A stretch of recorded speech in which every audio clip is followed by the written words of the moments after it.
Bom dia, meus irmãos. Prazer poder estar com os irmãos aqui mais uma vez, tendo esse momento de culto, esse momento de reflexão. Louvamos ao Senhor por essa oportunidade que Ele tem dado a gente. Quero compartilhar um texto com os irmãos, que está no Evangelho de Jesus, segundo escreveu João, capítulo 17. Abra sua Bíblia. O texto está aí projetado. Evangelho de Jesus, segundo escreveu João, capítulo 17, nós vamos ler do versículo 1 até o versículo 3, que diz assim: Depois de dizer isso, Jesus olhou para o céu e orou: Pai, chegou a hora. Glorifica o teu Filho, para que o teu Filho te glorifique. Pois lhe deste autoridade sobre todas as pessoas, para que conceda a vida eterna a todos o que lhe deste. Esta é a vida eterna, que te conheço, o único Deus verdadeiro, e a Jesus Cristo, a quem enviaste. Sabe, irmãos, toda vez que eu me deparo com esse texto, eu percebo quanto o amor, a graça e a misericórdia do Senhor ela é revelada. Através da palavra, através do verbo. E esse texto ele nos leva a um momento muito íntimo de Jesus com os discípulos.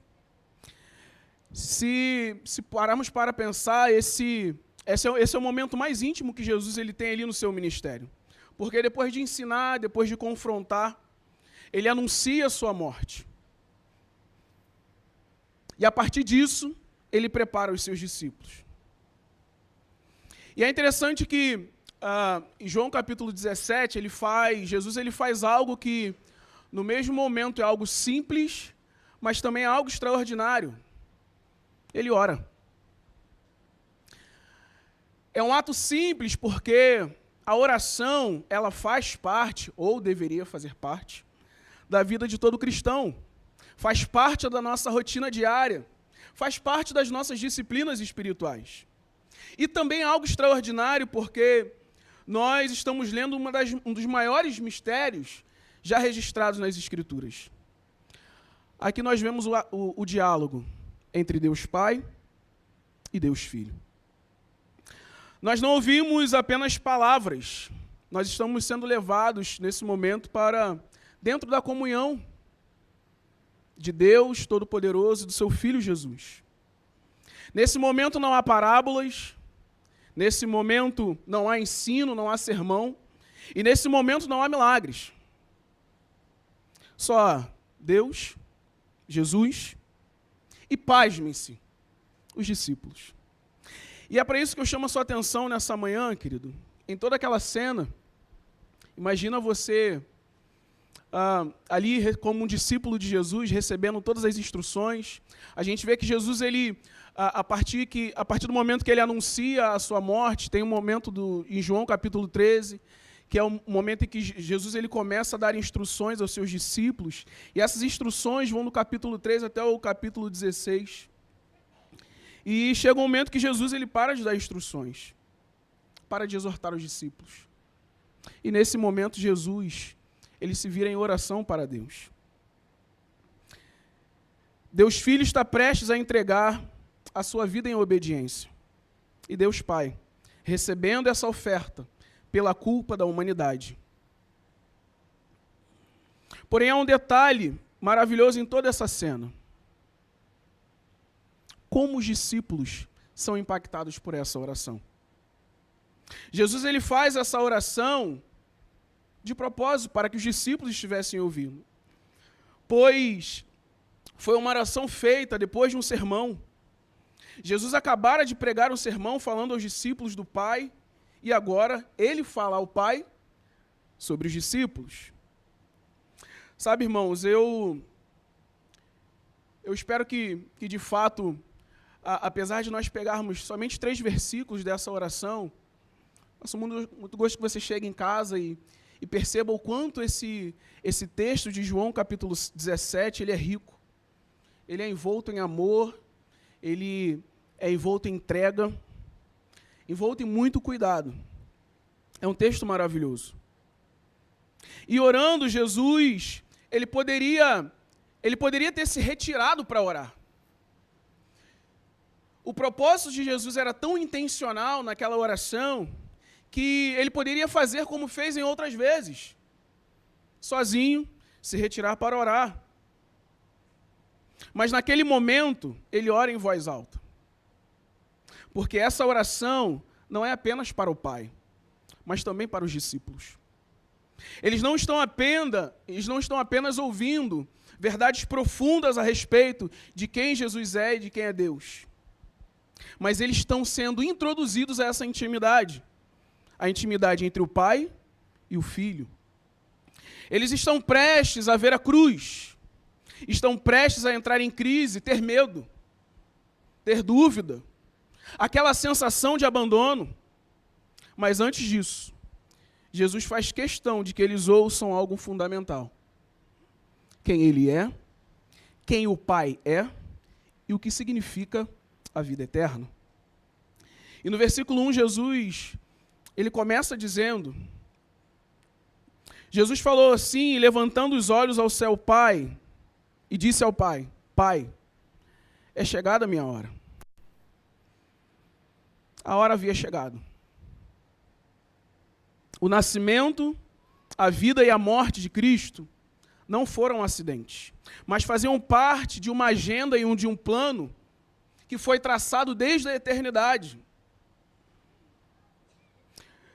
Muitas vezes Cristo disse que a sua hora ainda não havia chegado, mas agora sua hora de ir para a cruz havia chegado. E ele irá não como um derrotado, mas como um rei que caminha para o trono. E essa é a mensagem escandalosa da cruz. A cruz, ela não é apenas sofrimento, é o trono, onde o rei será entronizado.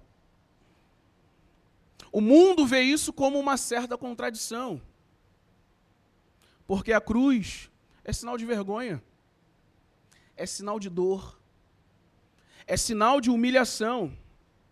O mundo vê derrota, mas Deus, o Pai, vê a glória. É na cruz que ele cumpre o plano da redenção. É na cruz que Jesus esmaga a cabeça da serpente. É na cruz que ele revela ao mundo o imenso amor de Deus para com todos. Por isso Jesus nos diz no versículo 2, Pai, glorifica o teu Filho, para que o teu Filho te glorifique. A cruz, irmãos, é o instrumento de amor. Mas a cruz também é um instrumento da glória do Pai. Deus glorifica Jesus, Deus glorifica o Deus Filho através da cruz. A prioridade de Jesus era a glória de Deus. Era a obediência. Era a submissão. Era a crucificação. Porque todas essas coisas, todo esse sofrimento, toda essa submissão, ela glorificaria o Pai. A cruz, ela nos demonstra amor. Ela nos demonstra graça. Ao providenciar um plano no qual o justo, antes pecador, pode se colocar diante do Pai. A cruz nos mostra que Deus, Ele aplica a sua justiça. Ele aplica o justo preço no seu Filho, a fim de justificar o pecador, a fim de reconciliar o desobediente, a fim de perdoar os seus inimigos. Mas além de glorificar o Pai, a cruz também glorifica o Filho. A cruz glorificou a sua compaixão, a cruz glorificou a sua paciência. A cruz, ela mostra a sua obediência e o seu poder de dar a vida por nós, de dar a vida pelos escolhidos. Jesus dispôs-se a sofrer por nós, se fez pecado por nós, se tornou maldição por nós e nos comprou com preço, e preço de sangue. Cristo não foi para a cruz como uma vítima arrastada, muito pelo contrário. Em João capítulo 10, versículo 18, diz que Jesus dizendo que ninguém tira a vida dele, porém, ele mesmo a dá. A cruz glorifica o Pai. A cruz glorifica o Filho. É uma relação entre pai e filho de glória mútua. O filho vive para glorificar o pai e o pai glorifica o filho. Não há competição. Não há disputa. Mas há uma perfeita unidade baseada em amor. E no versículo 2, diz assim como ele lhe deste autoridade sobre toda a carne, para que dê a vida eterna a todos quanto lhe deste. Jesus afirma que ele recebeu poder, ele recebeu autoridade. Por quem? Pelo próprio Deus, sobre toda a humanidade. E perceba que como Jesus ele usa todo esse poder que foi dado, toda a autoridade. Jesus ele não usa essa autoridade, esse poder, para dominar de forma política ou para dominar de forma militar. Jesus não estabelece um reino terreno. Ele usa a autoridade para nos dar algo muito maior. Algo que o coração de todo ser humano busca. Algo que lá no íntimo do teu ser, aqueles que creem, aqueles que não creem, todos nós buscamos. Jesus ele nos dá a vida eterna.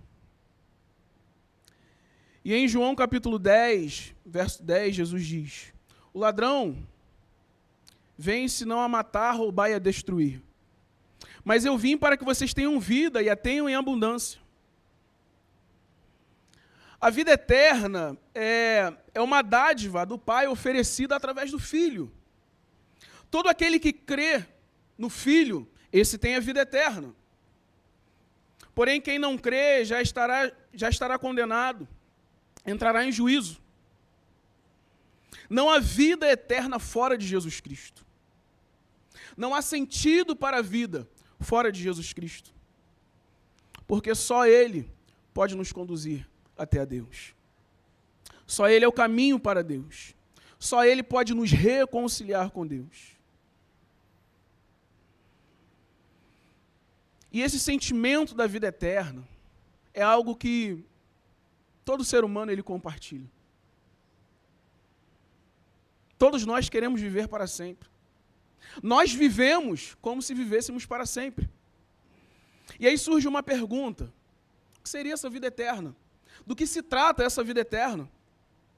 E no versículo 3, Jesus ele responde. E aí está uma das maiores definições das Escrituras Sagradas. E a vida eterna é esta: que conheçam a Ti, o único Deus verdadeiro, e a Jesus Cristo, a quem enviaste. E aí a gente reflete, irmãos, sobre a nossa concepção e o nosso conceito de vida eterna. Porque a vida eterna, ela não é, num primeiro momento, viver para sempre. A vida eterna, como nós acabamos de ler, é conhecer a Deus. A vida eterna não se resume no simples fato de irmos para o céu. A vida eterna não se resume simplesmente no fato de não sermos lançados no inferno. Mas a vida eterna é conhecer a Deus. É estar com Deus. E conhecer não é simplesmente uma concepção de ideias ou achismos ou informações teóricas. Mas é necessário aprender mediante a uma entrega. E é por isso que Jesus é glorificado. Por causa dessa entrega, por causa desse relacionamento.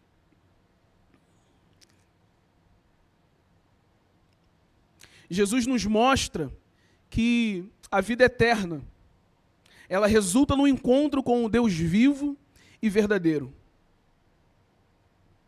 Fica, portanto, evidente que a vida eterna é mais do que um tempo determinado na eternidade. A vida eterna é, em essência, estar diante daquele que criou todas as coisas. Viver diante daquele que criou todas as coisas e que enviou o seu Filho. A vida eterna é experimentar essa glória, experimentar essa alegria, a paz e a santidade que caracterizam a vida de Deus. A vida eterna ela não é somente uma experiência futura,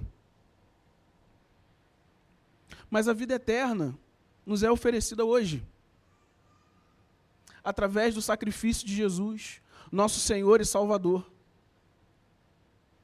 A vida eterna não é algo distante, não é algo para depois. A vida eterna já começou. Porque através de Jesus Cristo nós temos acesso a Deus. Nós podemos conhecer a Deus. E sermos conhecidos por Ele. Então hoje nós vivemos a vida eterna. Deus estava em Cristo, reconciliando consigo o mundo. E aí a reflexão que fica para nós, nesse dia de hoje,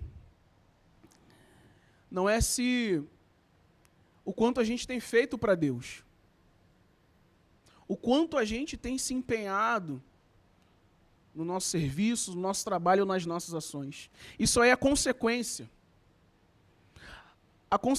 de um conhecimento daquele que criou todas as coisas. E aí nós precisamos fazer essa reflexão. Nós conhecemos a Deus, temos buscado esse conhecimento diante de Deus, porque nós vivemos a vida eterna hoje, o agora, mas ainda não. O propósito de Jesus Cristo, irmãos, é que vivamos de forma plena, de forma humilde, de entrega diante do Senhor. Jesus ele não fala sobre práticas simplesmente, sobre ritos, sobre cerimoniais, não fala sobre religião, tradição ou regras. Ele fala sobre um relacionamento com Deus. Ele fala sobre uma proximidade com o Senhor do universo. E é interessante, irmãos, que quando a gente pensa no Deus que criou todas as coisas, no Senhor do universo, e num primeiro momento parece algo distante, mas nós temos Jesus, o Filho, o Deus Filho. Ele que é a imagem do Deus Criador. Ele que é o resplendor da glória do Pai.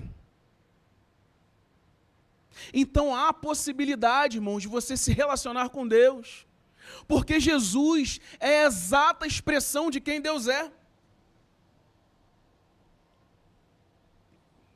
Esta é a vida eterna, que conheçamos ao Deus único e verdadeiro. E eis aí a oportunidade colocada diante de nós, irmãos. Independente de quanto tempo de crente você tenha. Independente se você começou a caminhada cristã agora. Independente se você não quer saber nada de Deus. Eis aí a oportunidade que é colocada diante de você. Uma vida eterna. Uma vida que não só vai além dessa vida que vivemos agora. Vocês entendem, irmãos? Que não existe uma pausa. Não existe um findar, mas esse relacionamento e essa entrega, nós continuaremos isso depois da morte. A morte não é o fim. Porque assim como Jesus ressuscitou ao terceiro dia, nós ressuscitaremos com Ele. E através de Jesus Cristo, essa oportunidade é colocada diante de nós. Jesus estava prestes a ser preso. E mesmo assim, ele estava preocupado em garantir que os seus discípulos entendessem que conhecer a Deus é a coisa mais importante da vida deles.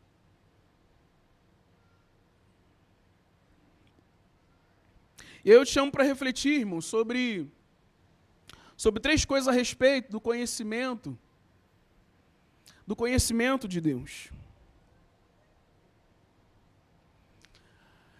Fica para nós que somos recheados de informação, que somos metralhados aí de informações através da internet, através do dia a dia, através dos nossos relacionamentos. E essa concepção e entendimento do que é conhecer a Deus se perde. E é muito fácil nós confundirmos conhecer a Deus com fazer coisas para Deus.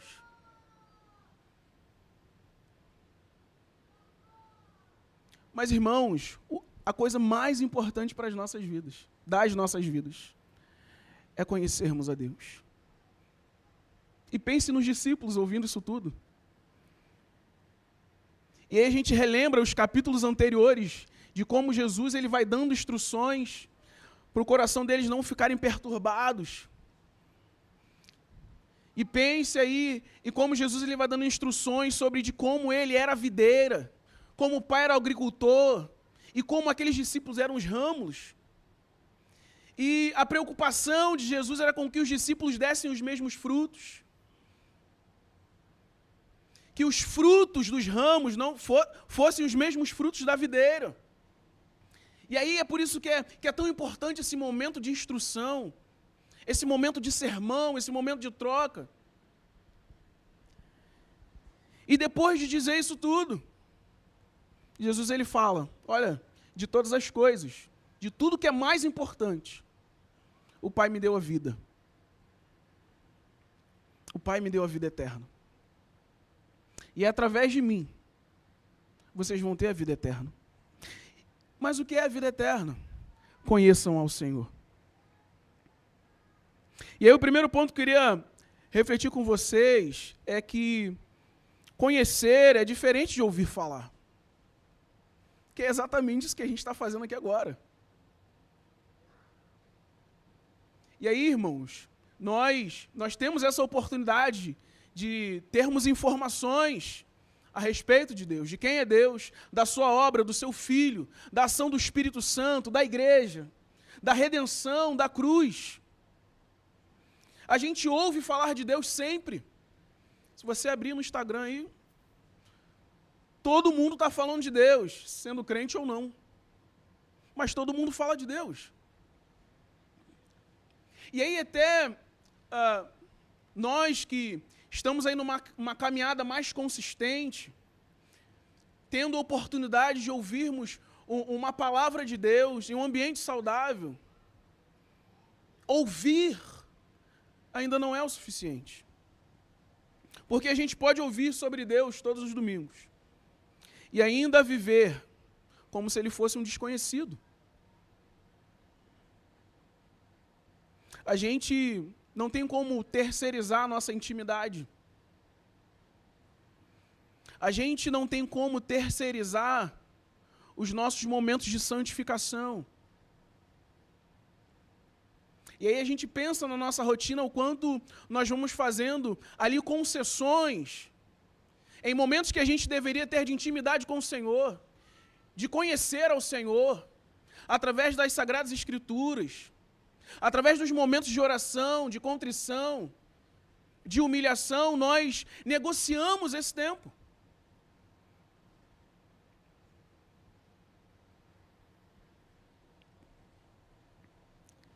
A gente precisa se aproximar, irmãos, de forma verdadeira. A gente precisa estar mais perto de Deus. A gente precisa falar com Deus.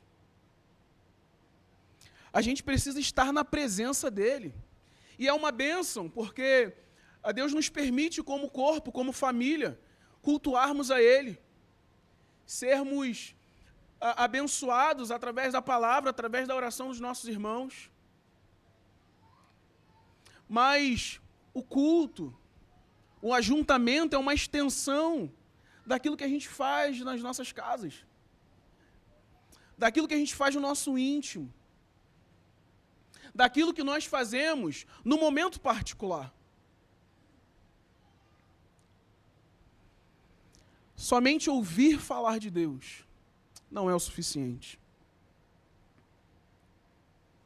E aí a gente passa para o nosso segundo ponto de reflexão, que é conhecer a Deus exige tempo. E aí que está bem conectado com o nosso primeiro ponto. Exige tempo. E esse tempo tem que ser um tempo de qualidade, um tempo de verdade. Irmãos, qual de nós nunca foi lá para bater o cartão? Vou orar para bater o cartão, porque eu sou crente, e crente ora, então eu tenho que orar antes de dormir, e eu tenho que orar assim que eu acordo. E aí a gente volta naquilo que a gente estava conversando, como o nosso coração ele se perde de forma muito sutil, como as nossas intenções, elas são trocadas e são corrompidas de forma muito sutil. Mas nós precisamos estar diante do Senhor, querido, com um coração verdadeiro. Não existe um relacionamento profundo com Deus se a gente não se expor diante do Senhor, se a gente não se desarmar diante do Senhor. E aí parece ser algo abstrato, mas é pensar nas nossas deficiências mesmo.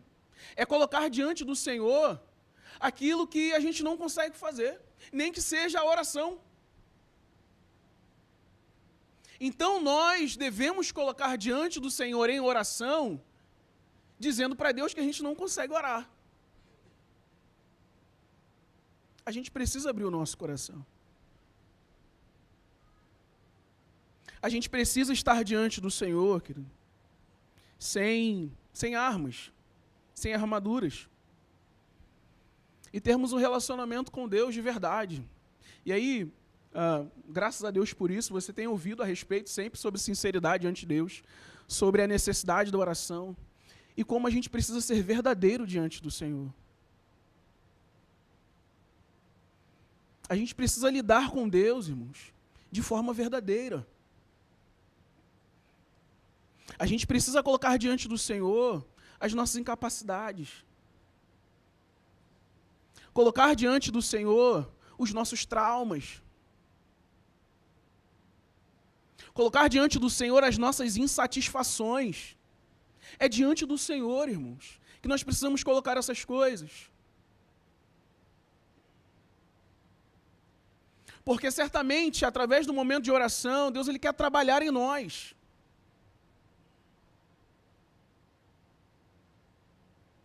Nesses momentos de intimidade, Deus ele cura os nossos corações. Deus ele renova os nossos corações. Nós precisamos estar diante do Senhor, querido, com tempo e verdade. Não com uma oração automática, mas de fato com sinceridade.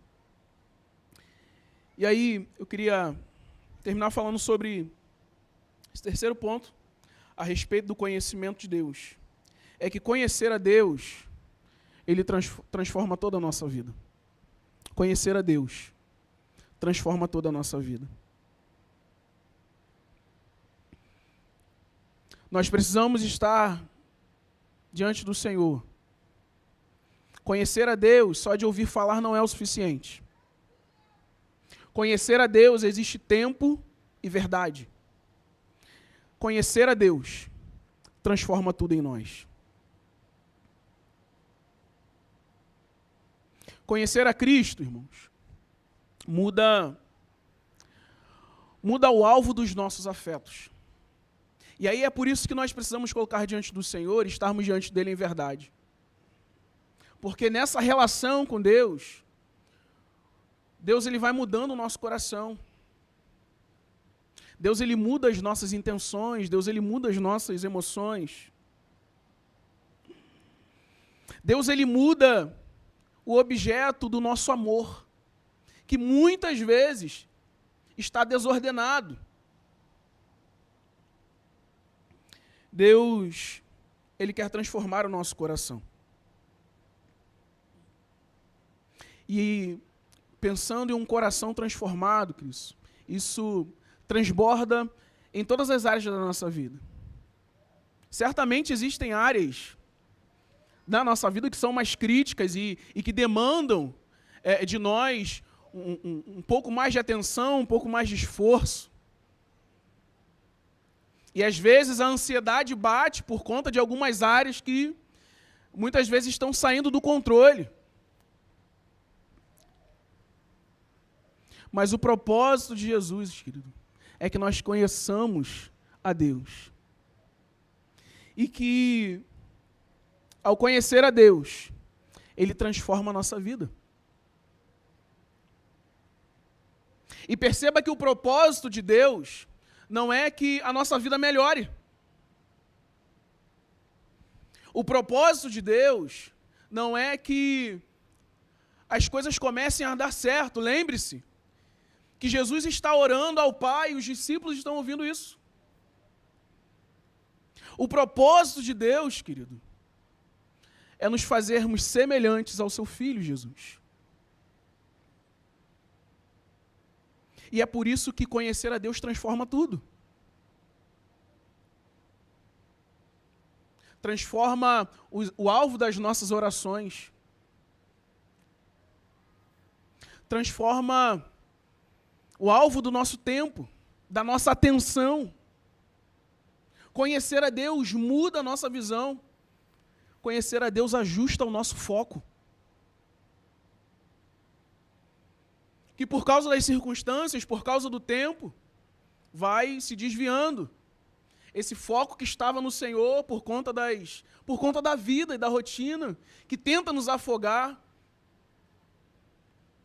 a gente vai enfraquecendo. Mas o convite de Jesus para nós nessa manhã, querido, é que vivamos, não busquemos, mas vivamos essa vida eterna, porque a vida eterna é hoje. E a vida eterna é conhecermos ao Pai, e é conhecermos ao Filho. Essa obra completa, essa intimidade maravilhosa que muitas vezes é um grande mistério, mas que nós nos submetemos em humildade e em oração. E como os discípulos de Jesus, nós participaremos dessa intimidade com Deus Pai e Deus Filho. A vida eterna começou, irmãos. E isso muda tudo. Muda você e muda a sua eternidade.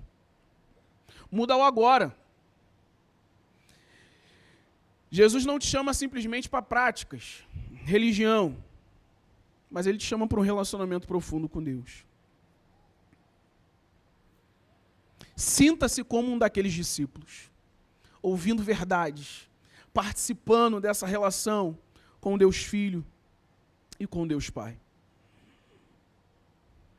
Que o nosso coração, queridos, que a nossa oração nessa manhã seja: Senhor, faz-me conhecer a Ti. O único Deus verdadeiro. E faz-me conhecer o Teu Filho, Jesus Cristo, a quem o Senhor enviou. Que esse seja o desejo do nosso coração nessa manhã. Vamos orar?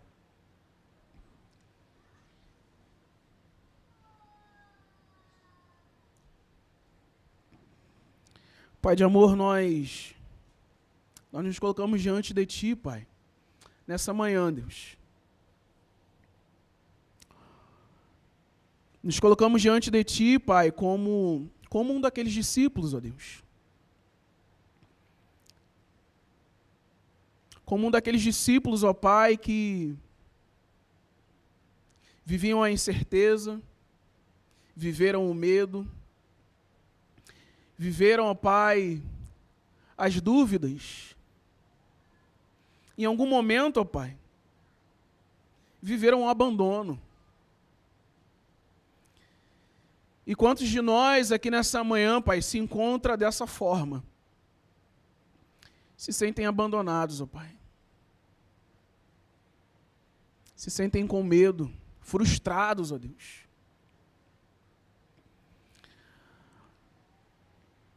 Mas, Pai, a minha oração nessa manhã é que o Senhor visite o Teu povo. Que o Senhor visite, ó Pai, corações que necessitam ser renovados, ó Deus. Corações que precisam ter novamente esperança, Deus. E não simplesmente uma esperança de problemas resolvidos, ó Deus. Uma esperança de demandas sanadas, ó Deus, mas uma esperança de um relacionamento contigo, Pai. Quantos de nós, ó Deus, estão como aqueles discípulos no caminho de Emaús, Deus? Frustrados, desorientados, Senhor. Mas glória a Deus pelo Teu Filho Jesus, que morreu, mas ao terceiro dia ressuscitou, e está conosco, através da ação do Espírito Santo. Muito obrigado, Senhor, porque através do Teu Filho, o Senhor nos dá a oportunidade de conhecer quem o Senhor é. E conhecer o Seu Filho que o Senhor enviou. Muito obrigado, Pai. E colocamos nossos corações diante de Ti, Deus. Sabendo que o Teu Santo Espírito, ó Pai, irá falar aos nossos corações. Muda as nossas vidas, ó Deus. Muda o nosso coração. E que possamos viver contigo, Pai. Que possamos experimentar dessa vida eterna. Que possamos experimentar desse conhecimento. Que possamos experimentar dessa graça, desse amor, dessa glória, Pai. Que possamos experimentar dessa intimidade, Deus. Desse relacionamento, ó Deus. Em nome de Jesus, ó Pai, visita o Teu povo. Pela Tua bondade e pela Tua graça. Em nome de Jesus nós te agradecemos. Amém.